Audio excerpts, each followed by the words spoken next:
I really think the Brooklyn Nets can challenge the Milwaukee Bucks for the number one seed in this year's Eastern Conference. I'm going to say that. So right now I want to hear down below in the comments section, what do you think of this team? You think they're going to be the number one seed, NBA Finals? So let's talk about it. Okay, I think this was a great game. First off, the Nets are a fourth quarter team, and they took over the fourth quarter. Like, nobody expected them to dominate the fourth quarter like they did. They took advantage of low morale from the Celtics at the end of the third quarter and just continued to go on a run after that. Like, didn't even let them come back. It was just a great game. So if we're talking about them individually, look, let's look at the stats. One second, I gotta drink some Powerade. That just helped my throat so much. 37 points for Kyrie Irving. Man scored 21 points just off of three-pointers. And Kevin Durant wasn't far behind with 29 points, was just killing it. They were just feeding off of each other. It was literally like KD would hit like back-to-back baskets, then Kyrie would just swish a deep three. It was just so much fun to watch. This team's on. Another thing is DeAndre Jordan is back with Lob City finishes, okay? There was at least two. There might have been three, I think. But ferocious dunks. One in the beginning of the game, one near the end, where he just caught.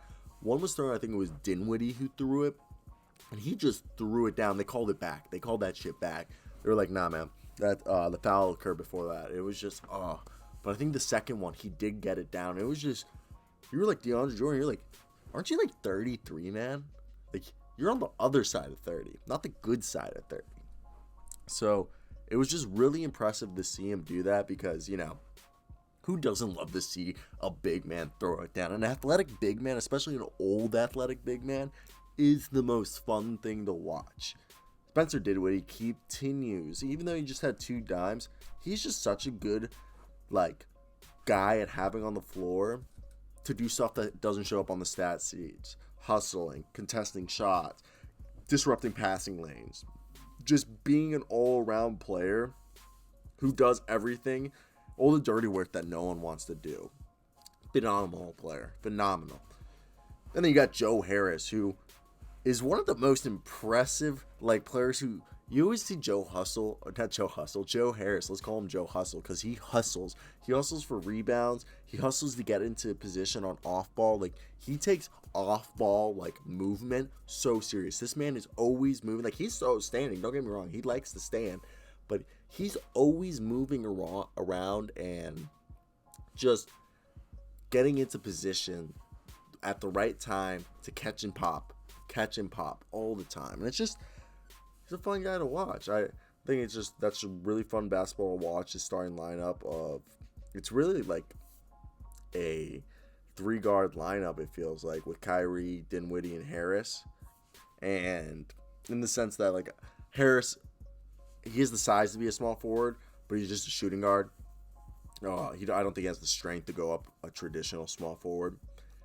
And then off the bench, Karis LeVert continues to accept the 6-man role. Calling it now 6-man of the year. My man Karis LeVert. I know it's only 10 points.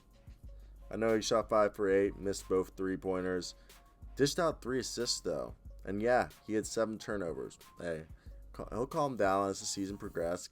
Remember, people haven't played basketball for months. Not like that, but NBA basketball for months. And I think it comes down to hey, Karis LeVert's going to embrace this, and I think he really is going to be the 6-man of the year. I'm calling it now, 6-man of the year. I think another guy who people should be really impressed by is Jared Allen. Jared Allen loves to smack shots. Jared Allen might be kind of the next, in the sense, I'm not saying that he's going to play similar to, I guess he kind of plays similar to Dwight. So Dwight Howard. He's a guy who people thought was a superstar and was going to be a superstar, which he was for a period. But when the NBA shift, people didn't realize he's a guy who likes to swat shots into the crowd like a volleyball player and get rebounds and just smile and have fun, which I think Jared Allen is that guy. He's never going to be an elite scorer. He's never going to have an insane offensive game. But he's going to get you rebounds. And he's going to get you blocks. And he's going to have fun doing it. That's why he has the hair. Like, he's a fun guy. He's a guy people like to play with. He's a guy people gravitate to, and he's a good guy off the bench. He's a high energy guy off the bench. Great guys to have off the bench. Fun to watch them. And all in all, just a great job by the Nets on retaining him. Like, I wouldn't want to give up any of these guys for James Harden. The ego killer, the locker room killer, screw that. That's not what I'm signing up for. And I really think we're gonna see maybe Landry Shamet start to find his shot. I know Landry Shamet hasn't been the best for video games, but he's in position. He had a few shots that would have been gone in if there wasn't a foul or, a whistle blown, play gone, a dead play, essentially. But I'm trying to figure out this team's rotation. It looks like the backup rotation is going to be Jeff Green, Taurean Prince, Jared Allen, Karis LeVert, and Landry Shamet. And then there just looks like they're mixing in, I can't even say the guy's name, Kurux and Tyler Johnson and Luau Cabarro. And Bruce Brown. Interesting team in my opinion. I think they literally have a chance of taking the Milwaukee Bucks on to the number one spot in the Eastern Conference. Like, what's holding them back? Just maybe their depth. Maybe they don't have enough players to, go all 82 games if injury happens that can pick up the slack. I feel like that's like one of the biggest concerns. Is Steve Nash we haven't seen Steve Nash struggle yet. He seems like a good coach. He has good players. So it's just interesting to see as time progresses, how's this team going to continue to go? Are they going to be able to go for the rest of the season? I really think it's going to be fun. It's going to be a really fun team to continue to watch. So I want to hear your comments down below right now. What do you guys think of this team? Is it going to be a playoff, deep run playoff team, or is it going to be a team that's going to choke or get injuries? I'm really cute. I'm just curious.